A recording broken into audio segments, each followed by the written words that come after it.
supreme leader, the Ayatollah Khamenei, is dead following Israeli strikes against his compound and location earlier today. A senior Israeli official confirming this news. Earlier tonight, Israel's Prime Minister Benjamin Netanyahu describing the strikes not only against the supreme leader, but against much of the Iranian leadership. We know the breakdown in strikes focused on leadership for the Israelis and military targets initially for the Americans, and has since expanded as this campaign is expected to continue in the days and possibly even weeks ahead. As we're looking at the current situation across the region, we're also gathering new information on what the Israelis have been doing against Iran.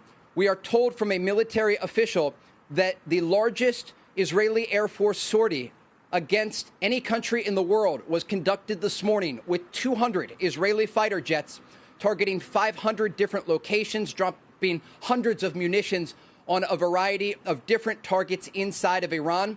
The Israelis, while they were going after leadership, were also looking to neutralize the incoming ballistic missile fire that has targeted their country throughout the day. Sirens sounded across Israel throughout the afternoon, sending millions of people into bomb shelters. But again, the takeaway here, the Israelis have killed Iran's supreme leader. That is being confirmed to Fox News by a senior Israeli official. John, Sandra.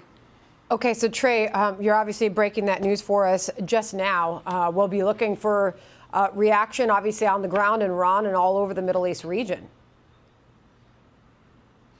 Absolutely. This is a major blow to the Iranian regime. Iran's supreme leader, the Ayatollah Khamenei, was not a figurehead. He was the man in charge of decisions as it relates to Iran's nuclear program, their expanding ballistic missile program, the hardline positions that made it impossible for the Americans to reach a diplomatic solution with the Iranians.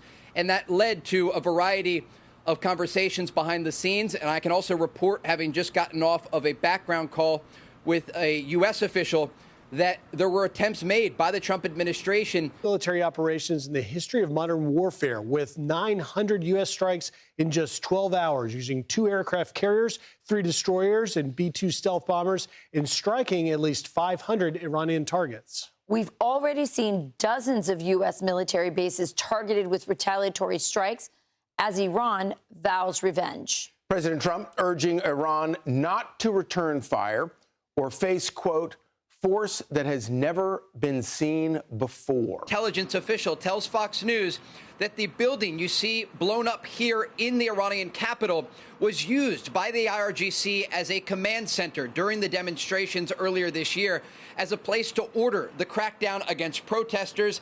This official says that the specific location was used to command the massacring of protesters. Again, though, the Iranians have been responding over the past 24 hours. Overnight, we arrived at a scene of a direct missile impact here in Tel Aviv.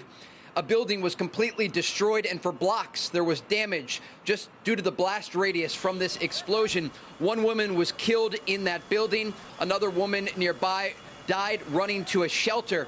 And when you step back here and you look at the amount of air defense that's being used to shoot down these missiles, it's not easy for the Israelis, but so far they have been quite successful. We do know Ali Larijani, the Supreme National Security Council leader in Iran, is threatening to renew strikes on Israel and regional countries, saying that Iran fired missiles at the United States and Israel yesterday, and today we will hit them with a force they have never experienced before. Supreme Leader Ayatollah Khamenei, there were spontaneous outbursts of celebration on the one hand, but also some crowds chanting today in downtown Tehran, "Death to America." Not clear if these were spontaneous or organized protests, but you can assume that the remnants of the regime and the IRGC will want to present a united front, suggesting that the regime will survive.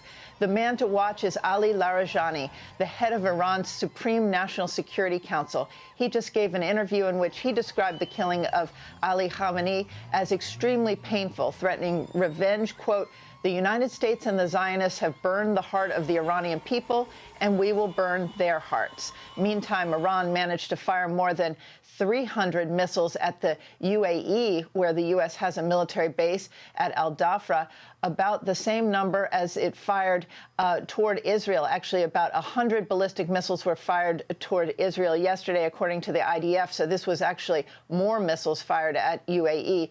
Iran has expanded its response, even firing missiles at Oman, which tried to negotiate that last-minute nuclear deal and avoid war.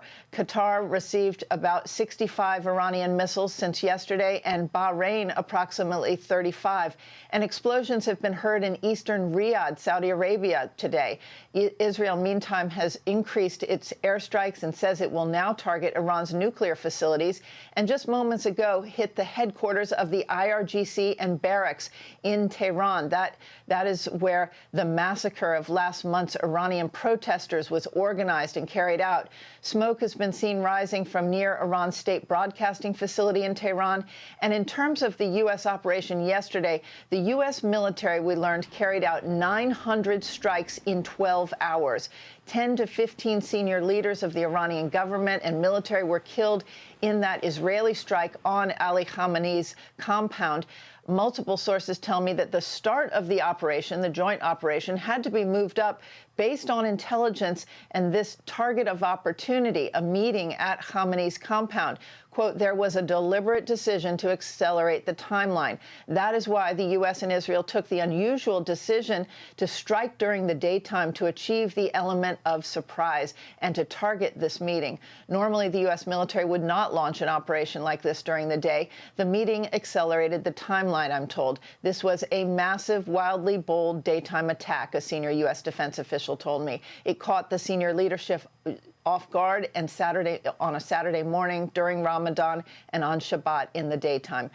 Strikes, we've seen with Hezbollah and elsewhere that there are usually follow-on strikes, and usually the person who moves up in the rankings, they then have the bullseye on their back.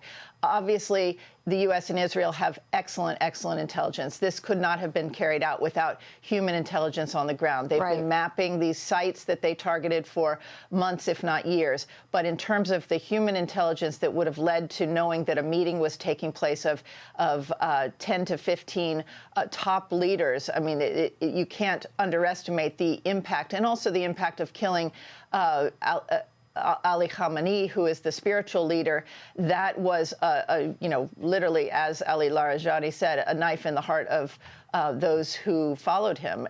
So this was a very significant strike. It is not over, and there are still remaining leaders, and certainly they're going to be very careful about how they move around. But as soon as the U.S. and Israel can suppress the air defense systems, and they're in the process of doing that, they're going to have a lot easier time than flying their air forces over Iranian territory, and then it becomes a lot harder for those leaders to hide. But that is still a few days off, I'm told. And in terms of the besieged, in terms of the IRGC, I mean, you're talking thousands of people who are in, if not 150,000, people who are in those security forces and who are believers, true believers, and who are willing to die, and suicide bombers and whatever have you. That is very hard to target.